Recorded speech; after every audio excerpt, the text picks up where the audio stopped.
Yo, what's up guys? Welcome back to my channel. It's CB Gappy Vlog. So ito guys, update tayo sa ating mga alagang gappies dito sa aking mini farm.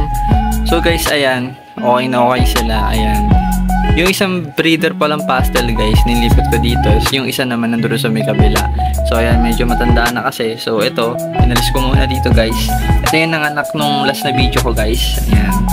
So ina-harvest ko na yung anak niya. Yung fry niya is meron siyang 14 pieces na fry. So malaki pa yun siya guys. Possible pang mag-drop to. So inalis ko yung male para hindi ma-stress. So hinahabol pa kasi nila ng hinahabol. So ayan guys.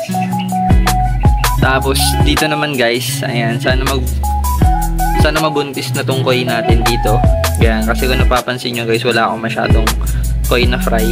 Yan, so 2 male naman yan. At ito, yan yung material na ano ko, gamit kong female na malinis yung tail at dark ears. So ayan guys, sana mag-pregi na yan. Kapag nag-pregi na yan, alisin ko na yung dalawang male para hindi na rin ulit ma-stress. At ito guys, ito yung sinalang ko na pair. At ito yung pinaka-dominant na male. Yung bilis niya mag-ganyan, mag-platinum.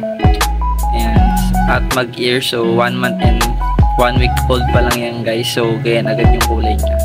Kaya yan, sinalang ko na agad siya sa isang magandang female natin na big size. Ayan, muntong female natin guys. Kasi ito guys, ayan, ito yung ginagroom ko dyan. Hindi naman totally groom, mag-isa lang sa isang tank para mas mabilis silang lumaki. So ayan, 4 yan dyan. At ito, nagbukod na ako. Pag meron ako hindi nakikita maganda yung langoy, hindi naman totally may sakit. Ayan, matulin nga, diba? So binubukod ko pa din. Ayoko lang din talagang may something na mangyari pag hindi ko pa binungod. So ito guys, ito yung update natin sa AFP natin. AFP na guys, kahit napakakunat nila palaki din. Ito yung mga pidert natin. Ayan, na mas bata. Ayan, may mga ears na guys, okay nyo. So nilagay ko na muna dito kasi gusto kong obserbahan kung mas maganda, kung kaya ko magpaganda ng pidert sa tank. Kasi usually sa tab ako lagi na may puro lumot. So try ko naman sa ganito. Dito available tong 4 female dito. Kaya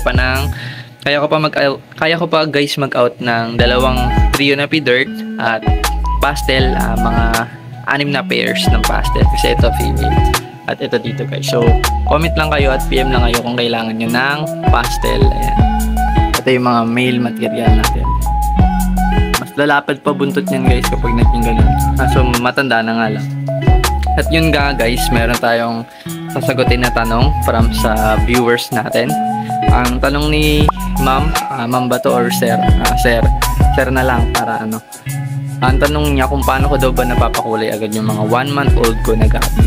Ang sagot ko dyan sir, ito kagaya nito po, wala pa po itong 1 month. Ayan, tignan natin. Ayan, may kulay na po, diba? Labas na po agad yung kulay. Tapos silang 1 days old pa lang po. Ang technique ko lang sir, para sa experience ko lang po kasi mas nakakatulong talaga yung lumot. Ayan po, pag outdoor ka or lumot, or kung indoor ka naman sir, kailangan may LED light para mas na-enhance yung color nila, kulay nila, na-enhance pag nailawan kasi sila. At lumot, ayan po. At siyempre sa feeds, hindi lang po lagi BBS. So kasi ako ganito pa lang, binibigyan ko na rin po ng konting feeds like Wachupong.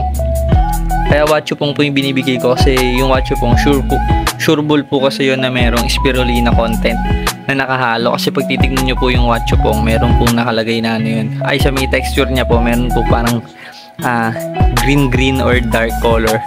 Yung spirulina po yun. So nakakatulong po yun para mag-enhance ng coloration nila.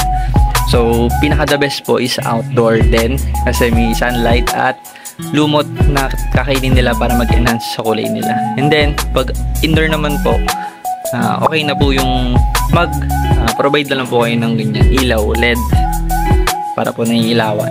And then yun lang po yung sagot ko sa tanong nyo sir, at sana po naintindihan nyo. At yun guys, update na rin. Ito, ikot na rin tayo dito sa aming mini farm dito sa CB Gappy Vlog. At ito yung mga full gold guys. Like kagaya niyan po, 1 month to. Lalaki na at makukulay na po. Yan, kasi nasisinagan po sila ng ayan, Ayan, araw, siyempre, ayan po. Lalo po dito mamaya, mas green tone tab dito. So, ayan, mas ano yung kulay. At ito nga pala guys, yung available pa natin feeder. Ayan, may dalawang 2 male pa dito na big ears. Ayan po, kung makikita nyo naman po. Big ears na platinum. So, murang-mura lang po sa akin yan. So, PM lang po kayo or comment. Lalagay ko na lang yung FB account ko, yung link. Pag na-upload ko na po itong video. Ayan guys. So, yun lang po yung video natin for today. At thank you sa lahat ng sumusuporta. And please, subscribe my channel. At like and share na din po. At nakakatulong po sa akin yun. And yun lang po. At bye-bye na si Wanda. Kita-kita na lang tayo guys sa next vlog. Peace yo, bye-bye.